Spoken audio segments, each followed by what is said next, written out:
Oke, Assalamualaikum warahmatullahi wabarakatuh dan selamat siang untuk adik-adikku semuanya SMA se-Sulawesi Selatan.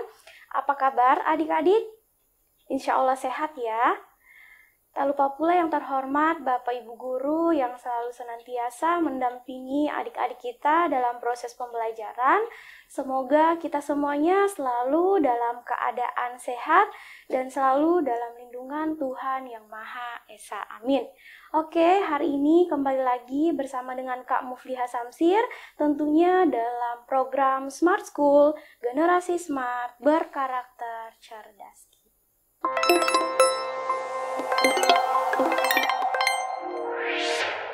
Oke, kita lihat langsung saja di nomor 4. Nah, identifikasi dulu sama saja ketikanya di tengah, berarti nanti dibalik ya. Heitam membuat kerajinan P. Nadira mengumpulkan prangkoki. Apabila apabila posisinya di depan, Joshua mengumpulkan kartu. Nah, nggak ada ya, berarti R. Makarian memasak nasi. S, ada nggak sama yang nggak ada ya? Maka. Nah, Heitam tidak membuat kerajinan. Heitam tidak membuat kerajinan, negasi P. Nah, di sini ada kata tidak mengidentifikasikan, nanti untuk pemberian simbolnya harus menggunakan negasi. Ya, negasi P, jika. Nah, hati-hati jikanya berada di tengah, berarti boleh dong kita balik ya. Rian tidak memasak nasi. Rian tidak memasak nasi berarti negasi S. Nah, oke lanjut. Di sini kakak sudah kasihkan clue sedikit ya. Nah, untuk menulisnya, untuk menarik kesimpulannya supaya tambah paham, boleh kita tulis ulang dulu. Jika P maka Q. Ingat di sini ada beberapa pernyataan ya, ada beberapa premis. Yang kedua apa? Jika R maka S. S ya. Oke, lanjut premis ketiga. Di sini ingat karena di sini dibalik, jadi adik-adik harus membalik untuk premis ketiganya ini. Negasi S maka negasi P. Nah, kemarin kakak sudah menjelaskan ya. Tadi juga barusan sebelum kita mulai mengerjakan soal, kakak sudah memberikan sedikit arahan terkait dengan cara penarikan kesimpulan. Ini ada 3 premis. Premis yang pertama, premis kedua, dan premis ketiga. Nah, ingat jika dalam soal itu ada 3 premis, berarti nanti penarikan kesimpulannya menggunakan penarikan kesimpulan apa? Dilema. Ingat, penarikan kesimpulan dilema premis pertama menggunakan kata hubung jika maka, notasi jika maka. Yang kedua juga menggunakan notasi jika maka. Nah, ini nih yang ketiga. Yang ketiga ini harus menggunakan notasi apa? Atau, supaya nanti lebih mudah dalam menarik kesimpulannya sesuai dengan kaidah penarikan kesimpulan dilema. Berarti Kak, kalau misalnya di sini di ketiganya menggunakan notasi jika maka, berarti cara mengerjakannya adalah adik-adik harus mengekuivalenkannya dulu. Nah, supaya paham cara mengekuivalenkannya dan tidak bingung, tidak bimbang, kakak memberikan di sini clue-nya. Nah, di sini kita cocokkan saja ya. Ini kan negasi S ya. Di sini ada negasi S, terus di sini ada negasi P. Maka untuk mengekuivalenkannya supaya nanti tanda hubungnya di sini menggunakan tanda atau, kita sesuaikan saja dengan yang ada di sini. Yang cocoknya adalah yang mana? Yang bagian bentuk keempat, karena keduanya menggunakan negasi. Berarti yang ini boleh nanti kita rubah ke dalam bentuk seperti ini. Karena di tanda hubungnya atau notasinya di situ ya, notasinya menggunakan tanda hubung atau. Oke, supaya paham langsung kita sesuaikan dengan yang di sini ya. Di sini dia adalah negasi S, berarti negasi S maka negasi P. Negasi S maka negasi P, berarti kalau dirubah menjadi S atau negasi P ya. Oke, S atau negasi P. Nah, Berarti S atau negasi P. Sejauh ini paham ya tentang ekuivalensi. Ya, ekuivalensi itu adalah materi tentang cara menentukan kesamaan arti dari setiap kalimat supaya nanti lebih mudah untuk ditarik kesimpulan. Jadi kita tentukan dulu simbolnya. Setelah ditentukan simbolnya, jika ada yang tidak sesuai dengan penarikan kesimpulan, kita ekuivalenkan dulu. Setelah diekuivalenkan, baru ditarik kesimpulan. Nah, lanjut kita lihat. Karena sudah sesuai dengan kaidah dilema, penarikan kesimpulan dilema ya. Dilema. Nah, berarti langsung saja kita hapus pernyataan yang sama. Yang samanya yang mana? Yang samanya ada P nggak nih yang sama? Ternyata yang sama ada P. Kakak boleh hapus ya si P ini. Ingat negasi, ada negasi P, hapus. Karena di sini ada negasi. Berarti yang di sampingnya kita harus tuliskan negasi. Berarti negasi Ki. Oke, lanjut. Kita lihat. Ada lagi nggak yang sama?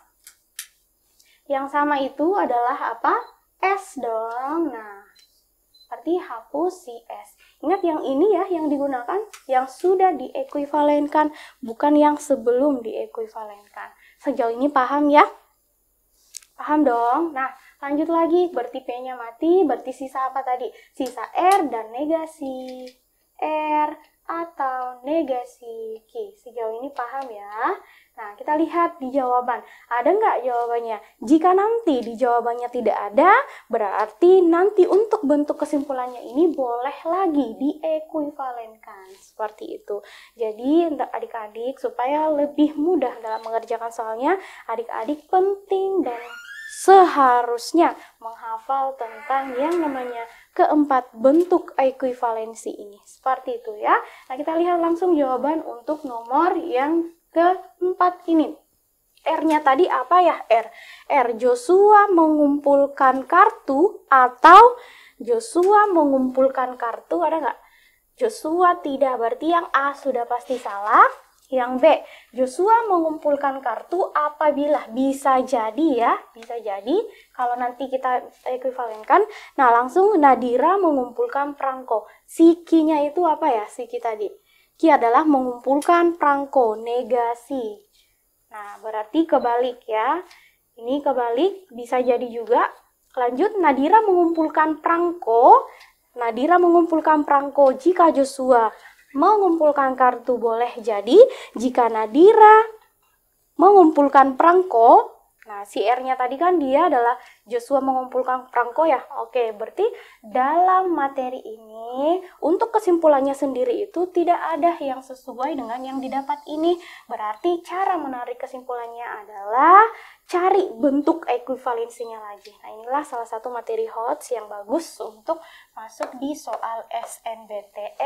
Maaf ya, mungkin ada yang nggak berharap ya.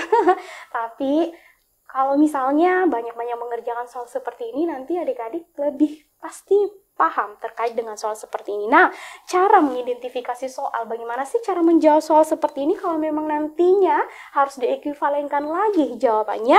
Nah, berarti caranya adalah kita lihat lagi nih awalnya. Awalnya kan beberapa yang menggunakan kata apabila ya. Di sini ada apabila, terus di sini sudah pasti jawaban yang pertama salah karena R itu adalah mengumpulkan, sedangkan di sini menggunakan kata atau, berarti kita eliminasi ini. Sudah pasti salah. Nah, di sini Nadira mengumpulkan perangko menggunakan lagi kata jika. Nah, berarti masih masuk dalam kategori yang kita kerjakan. Nah, di sini nih, perhatikan adik-adikku semuanya.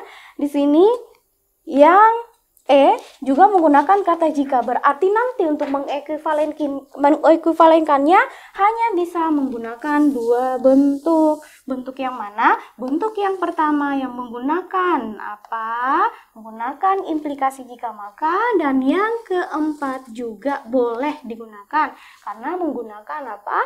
Menggunakan implikasi jika maka. Berarti boleh dong di sini kakak rubah ini ya. Yang tadinya R, kesimpulannya kita fokus ke kesimpulannya tadi. Kesimpulannya di sini adalah R atau negasi Ki. Dia sama seperti yang mana ya? Berarti dia sama dengan yang nomor bentuk ketiga. Berarti nanti boleh kita cari, boleh jadi nanti dia ya adalah jawabannya adalah ekuivalensinya adalah negasi R, maka negasi P. Nah, itu bentuk pertama. Nah, kita cross check lagi nanti di opsinya, tapi boleh langsung kita tulis. Ekuivalensi yang kedua itu juga adalah jika P maka Q, berarti jika P maka R. Fokus ya. Karena ini memang adalah soal yang setelah kita tentukan dulu yang mana sih penarikan kesimpulannya, kita ekuivalensikan dulu yang premis ketiganya. Nah, di jawabannya nanti ternyata harus diekuivalenkan lagi karena tidak ada yang sama persis langsung dengan yang didapat pada penarikan kesimpulannya. Seperti itu. Berarti yang pertama dulu nih kakak cari. R-nya itu berarti negasi R ya, negasi R, maka negasi P. Berarti yang R-nya tadi Nadira, Joshua, jika Joshua tidak mengumpulkan kartu, ada nggak? Jika Joshua tidak mengumpulkan kartu, dan, nah di sini sudah pasti salah ya di sini, karena dia menggunakan kata dan, berarti A salah, ini juga salah, B salah.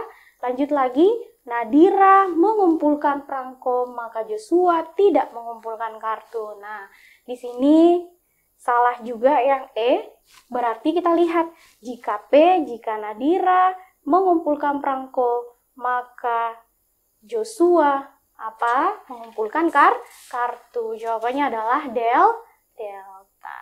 Sesuai dengan yang mana? Yang ini. Jika P maka R. Seperti itu ya. Jadi kita balik. Nadiranya mengumpulkan perangko jika Joshua mengumpulkan kartu. Jadi yang ini Nadira P jika Joshua mengumpulkan kartu R. Paham ya? Oke.